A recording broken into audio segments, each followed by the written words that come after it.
मैं देश की सेवा में उनके इस महान बलिदान के लिए उन्हें नमन करता हूं। उन्हें कृतज्ञतापूर्वक श्रद्धांजलि देता हूं। दुख की इस कठिन घड़ी में हमारे इन शहीदों के परिजनों के प्रति मैं अपनी संवेदना व्यक्त करता हूं। आज पूरा देश आपके साथ है। देश की भावनाएं आपके साथ है। चाहे स्थिति कुछ भी हो, परिस्थिति कुछ भी हो, भारत पूरी दृढ़ता से देश की एक एक इंच जमीन की, देश के स्वाभिमान की रक्षा करेगा। भारत सांस्कृतिक रूप से एक शांति प्रिय देश है। हमारा इतिहास शांति का रहा है।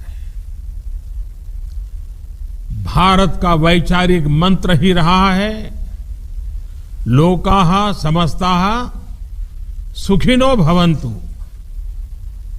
हमने हर युग में, पूरे संसार में शांति की, पूरी मानवता के कल्याण की कामना की है। हमने हमेशा से ही अपने पड़ोसियों के साथ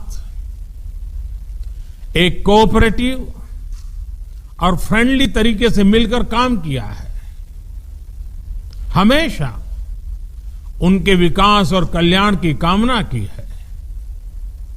जहां कहीं हमारे मतभेद भी रहे हैं, हमने हमेशा ही ये प्रयास किया है कि मतभेद विवाद न बने, डिफरेंसेस डिस्प्यूट्स में न बदले। हम कभी किसी को भी उकसाते नहीं हैं, लेकिन हम अपने देश की अखंडता और संप्रभुता के साथ समझौता भी, जब भी समय आया है, हमने देश की अखंडता और संप्रभुता की रक्षा करने में अपनी शक्ति का प्रदर्शन किया है, अपनी क्षमताओं को साबित किया है।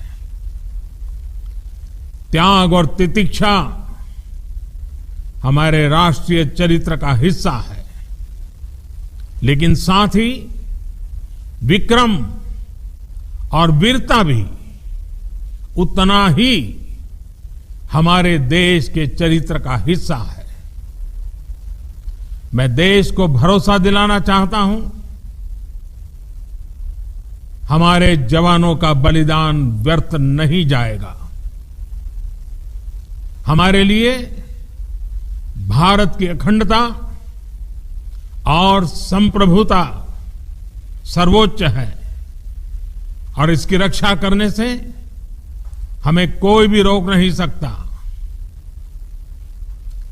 इस बारे में किसी को भी जरा भी भ्रम या संदेह नहीं होना चाहिए।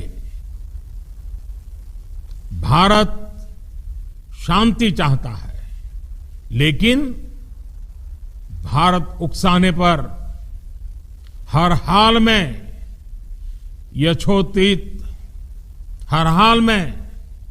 यथोचित जवाब देने में सक्षम है। और हमारे दिवंगत शहीद वीर जवानों के विषय में देश को इस बात का गर्व होगा कि वे मारते मारते मरे हैं।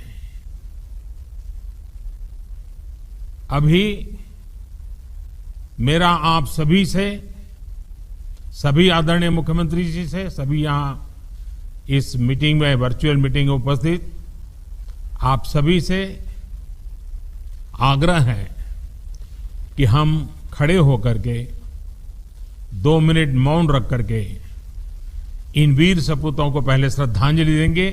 उसके बाद आज जो हमने हमारी मीटिंग तय की है उस मीटिंग को आगे बढ़ाएंगे।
ओम शांति शांति शांति है।